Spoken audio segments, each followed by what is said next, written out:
Welcome back. I hope everyone is enjoying all of this amazing sessions so far. Next up, we have Rosana de Oliveira Gomes, a lead machine learning engineer at Omdena. Please join me in welcoming Rosana to the stage.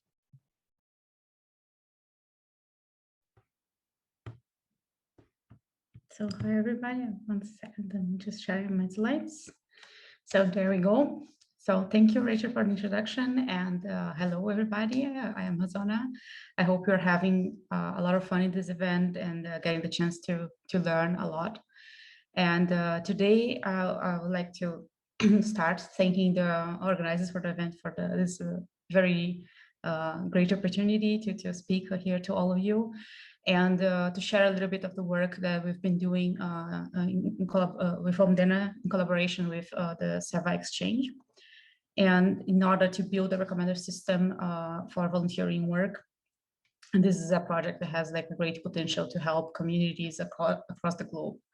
So just so you understand the problem, nowadays, especially with all the pandemic situation across the world, we desperately need and seek for connection. So we have many problems that we are trying to solve, and be it in terms of the 21st century challenges, such as poverty, inequality, climate crisis, and so on, and also the pandemic, as much as just more like a daily things that we need help usually. So in this case, volunteering comes as a way to help local communities. Is also a way to empower people and connect people that have similar kind of like a mindsets. And it is also like something that is very important for empowering local communities. So the problem that we are facing is that the traditional volunteering style, because of the so many challenges that we have in society, and also because of matters like safety and so on, is such a large amount of help that is needed, that is coming to a point that communities don't actually get the chance to get all the help they need through volunteering because of the system that is used. And what I'm going to show here is a kind of like an innovative way of helping with volunteering, but that still brings value to both the volunteers and the communities, as well as safety for everybody. And of course, like we do this with the use of AI, and this is what I'm going to show for you today. So volunteering through Timebanks with Seva Exchange is in a way an innovative way to create like a Timebanks. For those who are not familiar with, is an idea that you have whatever contribution that you make as a volunteer, you can also get the number of hours back. So if you volunteer, let's say cleaning a garden of maybe a local community, then you can have like if you contributed for 2 hours, you can have those 2 hours to you. And these 2 hours that you receive in your time bank is kind of like an exchange currency that you can use in the system. This is a system that is not only used by Seva Exchange, but also by many other organizations as well. In particular, like this is like this concept of this community exchange system. This is CES that I'm going to be talking a little bit. And so the idea is that you contribute a few number of hours or many hours, and you get those hours back, which can be used for you to also make requests of your own. So requests is going to be the name that we're going to be using for the volunteering offers here. So let's say I contribute teaching kids in a school as a volunteer, and then later on I need help with my garden, and then I can have those hours that I dedicated back to me. Based on the interests and also, of course, in the skills of someone. And then this time bank system is a very innovative way of doing volunteering, because of course it helps the volunteers themselves. It also brings security because everything is done through an application, which can be a web application, or there can also be a mobile application. And the collaboration with Omdena and Seva was to actually bring the idea of AI, the idea of how can we make this volunteering something that is not only safe, but that we are actually matching the interests of people into the need that is requested by the communities. So like the offers that are needed, the kind of like a work that needs to be done can be matched with the skills and also with the interests of the volunteers or collaborators in this case. And so that's the main idea. So we created, the tool already existed. We created a functionality of the tool that is building this recommender system to help improving this experience of volunteering, and maybe make people coming back and have good experiences and rate their experiences and so on. So now how we did that. So before we start, like just to understand like in a very quick way of viewing recommender systems. So recommender systems are a common machine learning technique that is especially used in business analytics to match profiles of users to recommend items. So this is basically finding similarities across profiles and items on the descriptions or the feedback of the users. So here, for example, we have a network of different users, and then here we can think of our app, or we can think of something else. It can be movies, can be interests. So here's an example from Wikipedia, just like showing the different kind of like interests that people have. So some people like I don't know, reading, some people like watching TV, some people like playing video games and so on. And then how can we put all those interests of these people together and recommend something that makes sense for them? So the way we do this is like trying to understand, just come back to the image here. So we have this network, and you try to understand, let's say you want to connect, to know if this person would like games, and then you see the history of all the other people, see how similar they are to this person, and then you can see whether this person would like or not.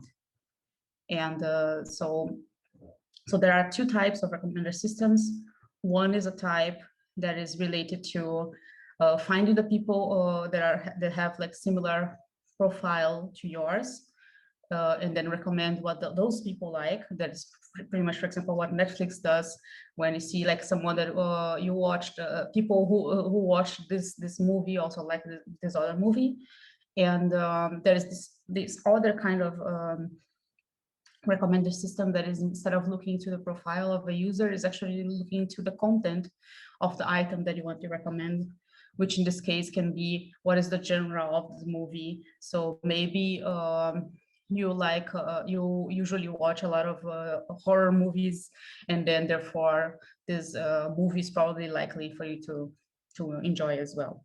So these are the two types, and for the solution that we built for Seva Exchange, we actually use a hybrid model that contains both of them. And so this is what we did for trying to match. In our case, our problem was the person here still has a profile, and the profile has like skills and interests. So for example, could be someone that is maybe very good at sports and has experience with, I don't know, being a mechanical engineer, and wants to, and has also the interest of helping, I don't know, with gardening, with, I don't know, building things and so on. So these are like the profile of the users. And then on the other side, you have the requests. So those are the names that we're going to be using, users and requests. And requests is going to be the volunteering offer from some local community. Some can be a person, can be an organization that is just saying like, hey, we need help with this thing. And this thing is the request that we are talking about here. So just so we understand then how we went about it, like the structure of our recommender system. Here we had two recommender systems. I'm just going to focus on showing you the one that recommends requests to users. So let's say you join this app, and then you put your information over there, and then it's going to be that based on your information, is going to come to you and say, hey, here is what we suggest to you in your, of course, in your local area and so on. So let's go through this process here. So the first part of this is to take all those requests, like all those offers that the app has. And all those offers have descriptions, like this is in the text. format. And then you need to understand what are like for this content-based recommender system that I was talking about, like what is the information that we can get. Like we're going to see a couple of examples very soon, but let's say that you have a description saying that you need help with, I don't know, building a swimming pool, and then by the words that you have in this description, you can try to extract what kind of category this request will have. And for that, we use NLP. So we use an NLP classifier. So basically you have two steps. One is to extract the information, kind of like labeling the data, so to say. You have to extract the information from the text, identify what kind of class this has, and what kind of, category this has, and then assign the category to it. This is the first part of the pre-processing step. Then we have the machine learning model that is going to be the recommender system. And here we have a two-step model. I'm going to show the pipeline very soon. The first model is basically taking it aggregates all the clusters of similar users. So first you have the user that comes to the app that has his or her skills and interests. And those persons are clustered into different groups of skills and interests.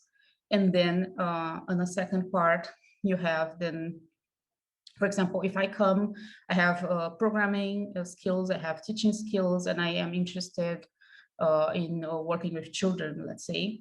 And then the Codo cluster will assign me to a cluster of people that have similar skills and interests.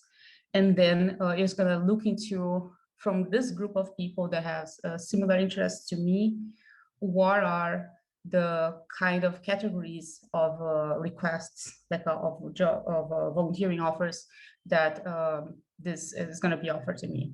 So like and this is the collaborative filtering that we are talking about, like the similarity across the movies, right? Like here is not movies, is requests for volunteering.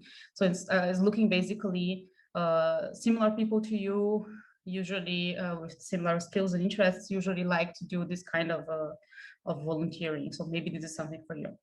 So this is when you come to the app first, and then you don't have any information. The only information you have is like this one that you're providing, but you don't have any history of participating in any of the volunteering offers that the app has.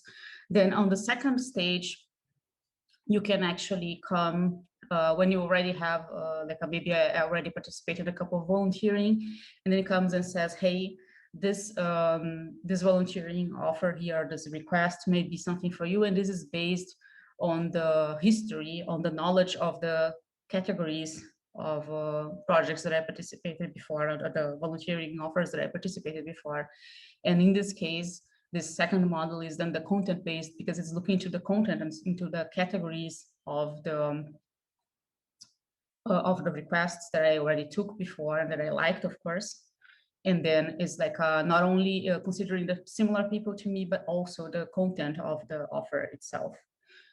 And of course, like do we have like a couple of problems? Like in recommender systems, it's very common to have this cold start problem. This is like the name, which is when you have a person that is coming, that is new to the app, or that is new to like, for example, is new to Netflix. You probably know that like you can come and like just try to, it will actually ask you to get some information of like what you like, what you dislike. It's just going to show you a couple of stuff, and then you have to decide. We have something similar here, but the way we do it is just like when we start and we don't have any history, then we just use the collaborative filtering recommender system and just recommend something similar to the people that are similar to you. And then when you want to start having history and coming back for more volunteering, then the system improves itself, because then it can provide you more personalized requests. And so we do this also like by also measuring the distance. Like this is the post-processing. Like once you select all the requests that can be relevant to the user, we still have to go for some post-processing, which is seeing if this, how far it is, because maybe it's something very suitable for me, but it's really far away, and then of course this is not something that I can do. Or maybe this has like to be done on a weekday and I'm not available. And it also considers like the negative feedback. So maybe I actually took one volunteering and I really disliked it, and then I just want to downvote it, or instead of upgrade it, we can also like upgrade or downgrade. So if this is something like some category, something that we really consistently don't like, this is at some point is not gonna show to you anymore. And of course, we just to make sure that we just don't miss something. Maybe we didn't like that specific volunteering, but maybe would like something else. Then from time to time, we also offer some random offers from the communities that are still similar to you. So this is basically summarized in this diagram here, in this workflow, which is basically you take the volunteer profile, as I said, like the skills and interests, then you do the NLP processing, pre-processing before, as I said, like taking the descriptions of all the offers that are out there, categorizing them into some a couple of categories. And then we pass it through the collaborative filtering clustering system that is basically looking into the volunteers, looking how similar they are. This is how we get the requests categorized. And then we go into the second part that is like taking this personalized or this content-based filtering that is looking into the categories of the requests that the user liked before, and then building a second recommender system on top of that, that will, after the post-processing steps that I mentioned before, will give you a list of ranked requests or offers of volunteering, more or less according to what would be something that you would like. And of course, you still have this random one that might come something as something very different, which you can say that if you like or dislike. And it's of course like it's always your decision to actually take it or not, but it's more like a recommendation. It's something that is supposed to make your experience better and make you come back and so on, and have all the kind of opportunities that you can have with this app. So the way that the NLP classifier preprocessing step works, just because like this is a talk more about the NLP part, is like, as I said, we have this predefined categories. So in our case, we started with 27 and then we downgraded to 23, which are those mentioned here, which seems to be more or less like the topics that are related to the kind of like volunteering that are very common. Of course, there might be some that don't fit very well and so on, but the majority of the offers of volunteering will be falling under those categories. You can have more than one category. You can have up to 5 categories associated to your volunteering offer. It's up to, but it doesn't need to be 5, it can be less than that. And what we do is then to take this community data set that I mentioned before, and just because this is a data set that is huge, it has like decades of information, and then we use those as like for training the data set, because like the Seva Exchange itself, it's fairly new, so it doesn't have that much data. We can actually have like a good prediction or for categories. So instead we use the CES data set that is like a time bank as well, very similar in terms of like offers and so on. And that can is very rich. So we could actually fit all those categories with more than 1,000 descriptions of train for our training part. And then once we have this predefined categories and assign the descriptions into those categories, then you can come and build a classifier on top of that. This is going to be a multi-label and multi-class classifiers. I'm going to explain a bit later. And then when we have all of this built and trained and so on, then we put it all into an API. So like we have a module for our NLP that was integrated to the Seva API itself with this new NLP model that I'm going to explain in a moment. So for those categories, as I mentioned, you can just have a look. Like what we did was to create a list of keywords. They don't have the same number of keywords, but there are like many keywords, and the keywords can also repeat. There's something that is important to mention. I'm going to show a plot that shows that. But the idea is that for each of those, we will have some keywords. It can also be not only one word, it can also be just like the 2 words or more. Like I think here we are only using 2 words, if I'm not mistaken. And so with this, we can cross-check. Basically, we have to do some data cleaning process, like for the text analysis. So for example, what we do here in the pre-processing of the description, you have like your job volunteering offer that has a description. And then what you want to do is to take this text, clean it, and then pass it to the classifier so we can match those keywords that I showed before. So for doing that, we have those steps here, just like to keep it short. We remove contractions such as like instead of if you have like something like aren't or I'm, it's going to be I am, and are not, and so on. So like just make the text more homogeneous. We also have to transform the text into like an object that is possible to be read by the models and interpreted as a number, and so on. So this is the process of tokenization. Then we also have to do the other like things to make the text more homogeneous, such as like setting all to lower case, because you have like maybe sometimes capital letters and sometimes lowercase. So you try to make it all homogeneous to be lowercase. Same with punctuation, we just remove every punctuation.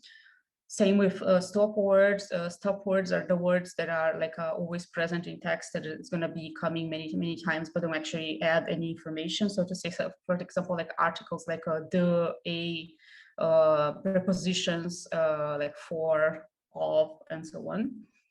And of course, we replace misspelling. And this is something that makes the code is being a bit slow, because of course, like we have to check everything, but it's worth it because it makes the quality of the data better. And then last, we have the lemmatization process, that is trying to find the root of the word. And then here I'm just giving an example. So for example, you have maybe different tenses of the same verb, like as was, were, and so on, and this all goes into be.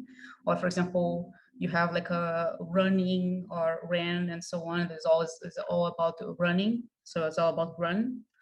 And so like this kind of changes. And then we do all of this to homogenize the text. And just to give you a short look of how this looks like. So we have here the kind of like a raw description. I can show you here. So for example, here we have like the everything transformed into lowercase. We don't have any examples, sorry, here of one contraction. But for example, the tokenization, we just transformed this into a list of items, as you can see here. So everything here becomes a list. Then you also have transforming to lowercase. So for example, here you can see that there's uppercase, and here as well. And then here it's not uppercase anymore. Then you can remove the punctuation. So for example, here you have a hyphen or a dash, sorry, here as well. And then here, when you remove the punctuation, then you don't have it anymore. And then same for colons and commas and so on. And then the stop words, I can show you the example. Like for example, here we have the for, that is a preposition, and then it's gone. So we end up only with homogenized text that is like clean, in the sense that it's kind of like optimized to just extract relevant information. So with this, we can then go into the automated tagging, that is like crossing those list of categories with those keywords. We transformed this into a dictionary, so we have all the words that we have available, and to which category it belongs. So this is our dictionary. And here is just an example of all the words associated with arts and crafts, one of our categories. And then what we do is to take those descriptions after it is pre-processed. So this is like already like the pre-processed, the last column that we had before. And then we transform this into like, as I said, it can have up to 5 categories. So here, just to give you an example. So for here, there's a pickup, delivery of single bed. And then here you have that is associated with household and probably with some other things that are not showing here in terms of categories. You can also have accommodation in Betty's Bay. And this is like how it looks as after pre-processed. And then this is associated with travel, for example, and with other categories as well. So that's the idea. Like we take the text for the description of the job offer, we clean it, we associate with a category, and then it goes into the pipeline of the recommender systems. So just to look a little bit of like after we do all this pre-processing steps, we still have to take other steps. So just, for example, looking into corner cases, like for example, when you have the case where one description fits more than 5 categories, which can happen because of the number of words that we have. That sometimes the same word belongs to several categories, and then it might be associated with more than 5. And then in this case, we actually take all the categories which are associated, maybe 7 or so, and then we pick randomly. Other thing, we balance our data set, because of course, like before we had many categories that had like way more data available, and then if we don't do this balancing of the data set, we have like a model that is biased towards always picking more of some categories. And then to avoid that, we try to make that all the categories have more or less 1,000 descriptions associated with this. So this is like some of the post-process and then cleaning. And so if you look into the data, then just in terms of data analysis and so on, if you can first look into the keywords, here is just 2 examples, one for arts and crafts category, and then the other one is for music.